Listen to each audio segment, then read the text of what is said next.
24 25 26 27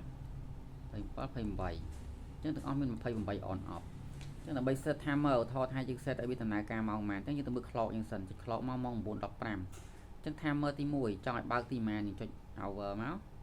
2 3 4 5 6 7 8 9 9ចឹងមកហើយម៉ាននាទីយើងថា20នាទីចុះឲ្យជាប់ឲ្យវាបើកណា16ចុះ16នាទី ហើយប្រហែលសកុងឧទាហរណ៍ថាចង់ឲ្យបើកប្រហែលសកុងយើងចុចមកអញ្ចឹងគឺ start on on វាប៉ុណ្ណឹងមកឧទាហរណ៍ថាយើងយកប៉ុណ្ណេះសកុង22សកុងតមកយើងចុច timer មួយទៀតឲ្យវា off អញ្ចឹងបិទនៅម៉ោងប្រហែលអញ្ចឹងយើងឧទាហរណ៍ថាបិទម៉ោង9ចឹងដែរទៅណាលើហើយអញ្ចឹងម៉ោងទាំងអស់គឺម៉ោងសកល24ម៉ោងណានេះ24ម៉ោង23 24ហ្នឹងទៅអញ្ចឹងយើងថតទៅម៉ោង9 7 8 9នៃនាទីដើម្បីយើងយក17នាទីយើងទៅហៅថាអញ្ចឹងណា16 17នាទី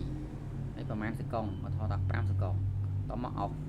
តមកថាមើលទី2យើងអត់ចង់ set មិនបាច់ set ទេបើយើងទី3ចង់ set ក៏ set ទៅ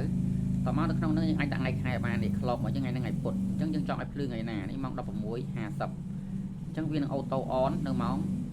ម៉ានយើងមើលម៉ោង 16:22 អញ្ចឹងយើងយកឲ្យម៉ោង 17 ចាស់ 17:22 វា on ចំណែកវា off គឺ 18 off ណានេះអត់បើកទេអញ្ចឹង17ម៉ោង 18នេះម៉ោង 17:22 បានវាធ្វើការឥឡូវទៅ11ទេយើងដាក់ auto កាលណាយើងដាក់ on ចេះគឺវានឹងធ្វើការ direct អានេះ auto អានេះ off នៅចំនួន22មាន on តមកនៅក្នុង timer វាមានថ្ងៃយើង set ថ្ងៃណាខ្លះថ្ងៃច័ន្ទkia ពុធវស្សាអាទិត្យឧទាហរណ៍ថាយើងចង់ឲ្យវា set ថ្ងៃនេះក៏បានដែរនេះឃើញ function របស់វាតែ3ថ្ងៃទេថ្ងៃច័ន្ទពុធសុក្រអញ្ចឹងទៅkia ពហុសៅរ៍អញ្ចឹងទៅច័ន្ទkia ពុធអញ្ចឹងមកអញ្ចឹងបើយើងចង់ set ទាំងអស់យើងដាក់វាឡើងហ្នឹងទាំងអស់មកអញ្ចឹងដាក់វា all មកអញ្ចឹង set តាមថ្ងៃអញ្ចឹងនៅក្នុងម៉ោង40នាទី41អញ្ចឹងយើងឲ្យ clock ចឹង22វាដើរអញ្ចឹងនៅពេលដើរអំពូលនេះនឹងភ្លឺនៅពេលដែលយើងដាក់ប្រភពចូលណាអាហ្នឹងគឺ timer set អញ្ចឹងហើយចំណែកពេលដែលយើងអាចសេរីបាននេះយើងអាចសេរីម៉ោងសេរីបានឃើញទេអញ្ចឹងយើងអត់ចង់ឲ្យគេសេរីបាននេះគឺយើងចុចអានេះឲ្យ lock អញ្ចឹងយើងចុច clock ឲ្យជាប់មក hold 5សកុង3 4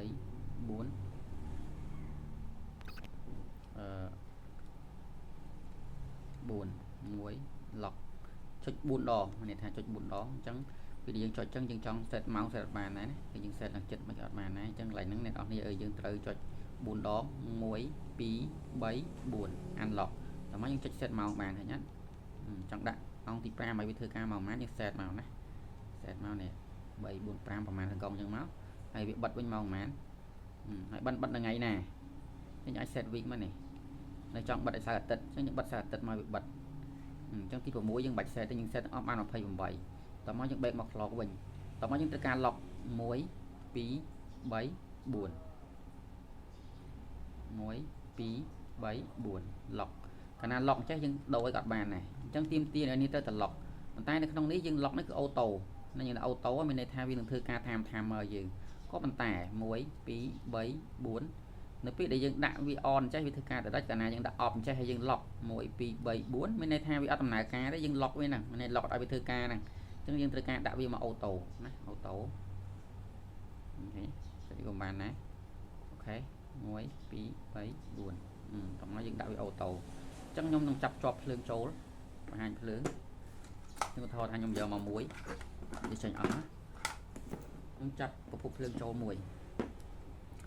ចឹងប្រភពភ្លើងចូលគឺយើងចាប់នៅក្នុងហ្នឹងគឺមានដាក់ power យើងដាក់ power មក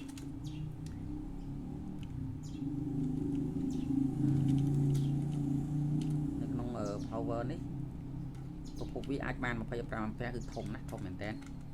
អាចចាប់បានច្រើនហើយយើងចង់ដឹងថាមិនអាំពែអញ្ចឹងទៅយើងត្រូវបូកបន្ទុកយើងថាតើប៉ុន្មាន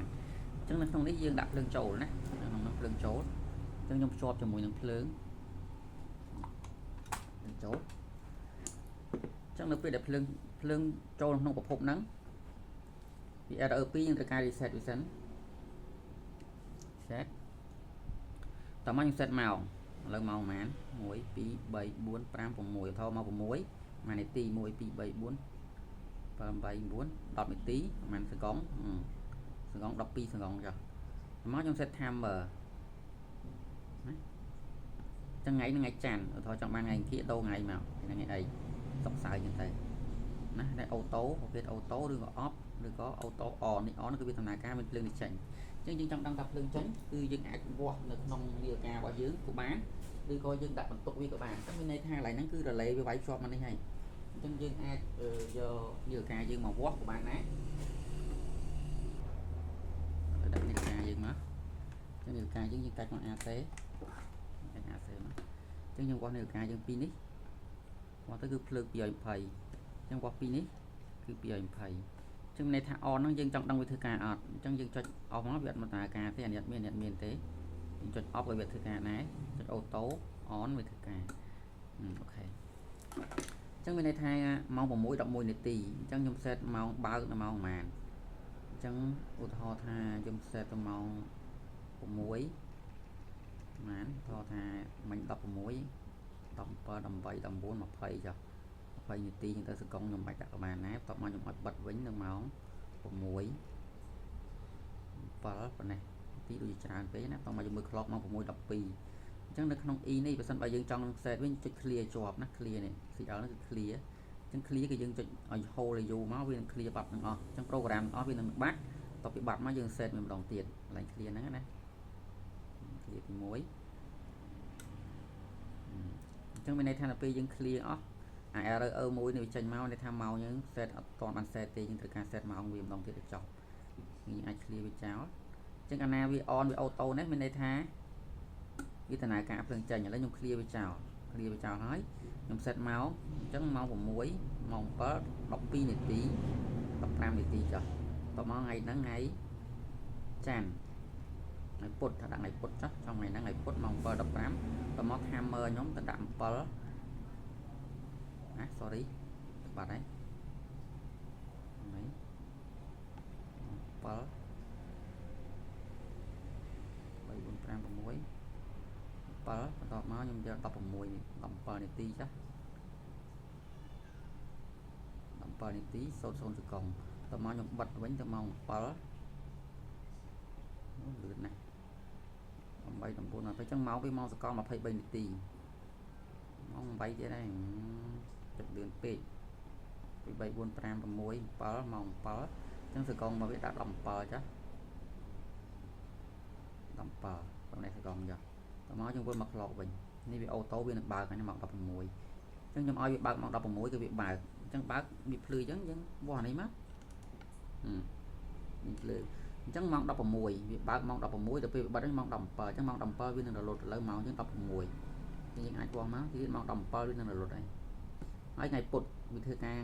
ថ្ងៃហ្នឹងថ្ងៃពុធហើយវាធ្វើការរាល់ថ្ងៃព្រោះយើងដាក់ set ម៉ោងរាល់ថ្ងៃខ្ញុំមើល52 53 54 55ចឹង17ប្រហែលសកុងមិញវានឹងរលត់ហើយអញ្ចឹងកាលណាដាក់ auto